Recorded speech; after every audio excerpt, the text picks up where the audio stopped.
Hello friends, Pakistan గురించి చాలా రోజులుగా భారతదేశ మేధావులు, పొలిటీషియన్స్ చెప్పేది ఏంటంటే ఆ దేశం రానున్న రోజుల్లో 4 ముక్కలుగా విడిపోతుందని. నిజంగానే పాకిస్తాన్ 4 భాగాలు అవుతుందా? 1947లో భారతదేశం నుండి విడిపోయి మరొక దేశం కావాలన్న వాళ్ళు ఇప్పుడు పాకిస్తాన్ నుంచి విడిపోవాలని ఎందుకు అనుకుంటున్నారు? ఈ ప్రశ్నలకు జవాబు మనం ఈ వీడియోలో తెలుసుకుందాం. వీడియో స్టార్ట్ చేసే ముందు ఈ ఛానల్ని సబ్స్క్రైబ్ అవ్వండి. ఈ ఛానల్లో ఇలాంటి ఇంట్రెస్టింగ్ వీడియోస్ చాలా ఉన్నాయి, అవి కూడా చూడండి. లైక్ అండ్ షేర్ చేయటం మర్చిపోవద్దు. ఇదే పాకిస్తాన్ మ్యాప్. ఇందులో విడిపోవాలి అనుకునే ఆ 4 ప్రాంతాలు ఇవి.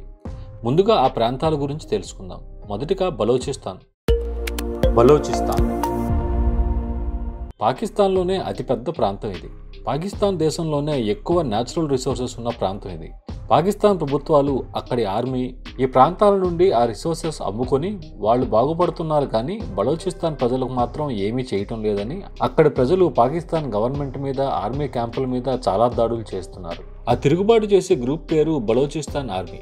ఈ బలోచ్ ఆర్మీ కేవలం 2023లో 110కి పైగా అటాక్స్ చేశారు. ఈ అటాక్స్ల సంఖ్య 2024కి చాలా పెరిగింది. బలోచ్ ప్రజలు పాకిస్తాన్ మీద తిరుగుబాటు చేయడానికి అసలు కారణం అక్కడి పేదరికం.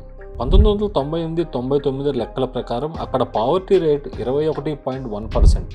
2005-06 సంవత్సరం వచ్చేసరికి 56.6%కి చేరింది. ఈ ప్రాంతంలో ఎక్కువ మంది గిరిజనులు నివసిస్తారు.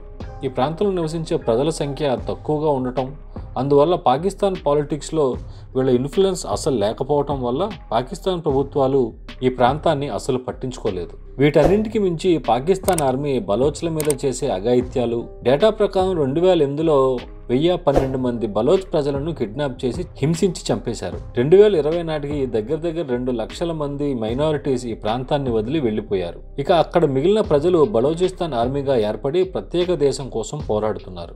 ఈ బలోచ్ ఆర్మీ భారతదేశ సహాయం కావాలని అడిగారు. కరీమా బలోచ్ అనే హ్యూమన్ రైట్ యాక్టివిస్ట్ భారతదేశ ప్రధాని మోడీ గారిని సహాయం కోరుతూ 2016లో ఒక రాఖీ సందేశం కూడా పంపింది. దానికి బదులుగా 2016 ఆగస్టు 15న మోడీ గారు తన పూర్తి మద్దతు తెలిపారు ఆ బలోచ్ ప్రజలకు. ఖైబర్ పఖ్తూన్ఖ్వా. బలోచిస్తాన్ తర్వాత మనం మాట్లాడుకోవాల్సిన ప్రాంతం ఖైబర్ పఖ్తూన్ఖ్వా. టెర్రరిస్ట్ అటాక్లు ఎక్కువగా జరిగే ప్రాంతాల్లో ఇది ఒకటి. కేవలం 2023లో 969 మంది ఈ అటాక్లలో చనిపోయారు. అందులో 369 మంది పాకిస్తాన్ ఆర్మీ ఉన్నారు. ఈ అటాక్లు ఎక్కువగా పాకిస్తాన్ ఆర్మీ మీద, అలానే చైనా నేషనల్స్ మీద జరుగుతుంటాయి. ఈ ప్రాంతంలో 2 రకాల ఎథ్నిక్ గ్రూప్స్ ఉంటాయి. ఒకటి పష్తూన్స్, రెండవది పంజాబీ. ఈ పష్తూన్స్ నివసించే ప్రాంతం మొదటగా ఆఫ్ఘనిస్తాన్లో ఉంది. బ్రిటిషర్స్ రూల్ చేసే సమయంలో కొంత ప్రాంతం పాకిస్తాన్లో ఉండటం వల్ల కొంతమంది ఇక్కడ బ్రతుకుతున్నారు. ఈ ప్రాంతంలో పష్తూన్స్ ఎక్కువగా ఉన్నప్పటికీ పంజాబీల కంట్రోల్లోనే ఉంటుంది ఈ ప్రాంతం అంతా. అందువల్ల ఆఫ్ఘనిస్తాన్ బార్డర్లో ఒక యుద్ధం జరిగింది. ఈ యుద్ధంలో అటు ఆఫ్ఘనిస్తాన్ నుండి తాలిబాన్ పష్తూన్స్, ఇటు పాకిస్తాన్ ఆర్మీలో పంజాబీస్ ఉన్నారు. ఈ తాలిబాన్లను మొదట పాకిస్తాన్ బాగా సపోర్ట్ చేసేది, కానీ ఇప్పుడు అదే తాలిబాన్లు పాకిస్తాన్కి పెద్ద తలనొప్పిగా మారారు. తమకు ప్రత్యేక దేశం కావాలని పష్తూన్లు చేసే తిరుగుబాటుకు ఈ తాలిబాన్ల సపోర్ట్ ఉంది. తెహ్రీక్ తాలిబాన్ అనే పాకిస్తాన్కి చెందిన తాలిబాన్ గ్రూప్ ఈ ప్రాంతంలో పాకిస్తాన్ ఆర్మీ మీద అటాక్లు ఎక్కువగా చేస్తున్నారు. దీనివల్ల పాకిస్తాన్ ప్రభుత్వాలకి ఈ ప్రాంతం మీద పట్టు తగ్గుతోంది. సింధ్. మనం చర్చించాల్సిన 3వ రీజన్ సింధ్.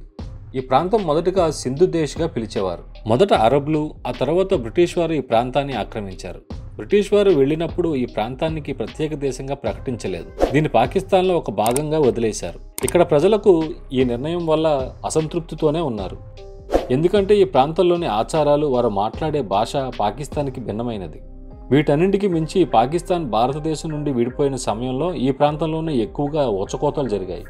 1971లో బంగ్లాదేశ్ విడిపోవడం చూసి జిఎం సయ్యద్ అనే ఆయన సింధును కూడా ప్రత్యేక దేశం చేయాలి అనే ప్రస్తావన మొదలుపెట్టారు. వాళ్ళ తిరుగుబాటుకు అసలు కారణం జాతి భేదం ఒక్కటే కాదు. నిజానికి పాకిస్తాన్ ప్రభుత్వం సింధ్ ప్రజలకు ఇచ్చే బడ్జెట్ రిసోర్సెస్ లోపం వల్ల ఎక్కువగా తిరుగుబాట్లు జరుగుతున్నాయి.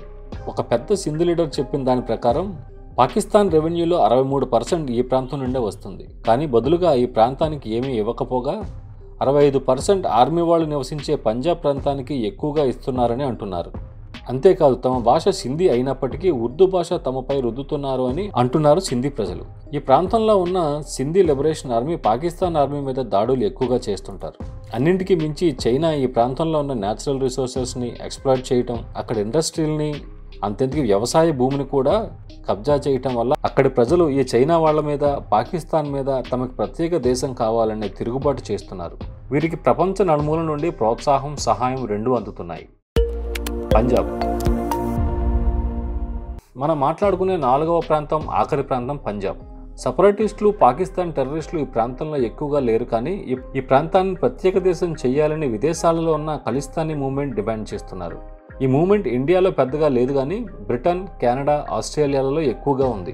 ఈ ఖలిస్తానీ మూవ్మెంట్ మొదటగా ఇండియాలో ఉన్న పంజాబ్ని ప్రత్యేక దేశం చేయాలని స్టార్ట్ చేశారు, కానీ ఆ తర్వాత పాకిస్తాన్ నుండి పంజాబ్ను కూడా కలిపారు.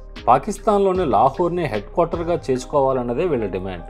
మొత్తానికి 4 ప్రాంతాల నుండి వచ్చే డిమాండ్లు, తిరుగుబాట్లు కాకుండా పాకిస్తాన్ దేశ పరిస్థితి కూడా చాలా ఘోరంగా ఉంది.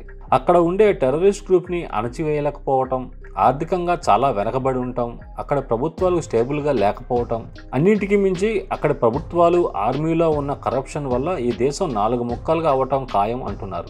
ఇలాంటి ఇన్ఫర్మేటివ్ వీడియోస్ మీకు ఇష్టమైతే ఈ ఛానల్లో ఇలాంటి వీడియోస్ ఇంకా ఉన్నాయి, అవి కూడా చూడండి. ఛానల్ని సబ్స్క్రైబ్ చేసి లైక్ అండ్ షేర్ చేయటం మర్చిపోవద్దు. Thanks for watching.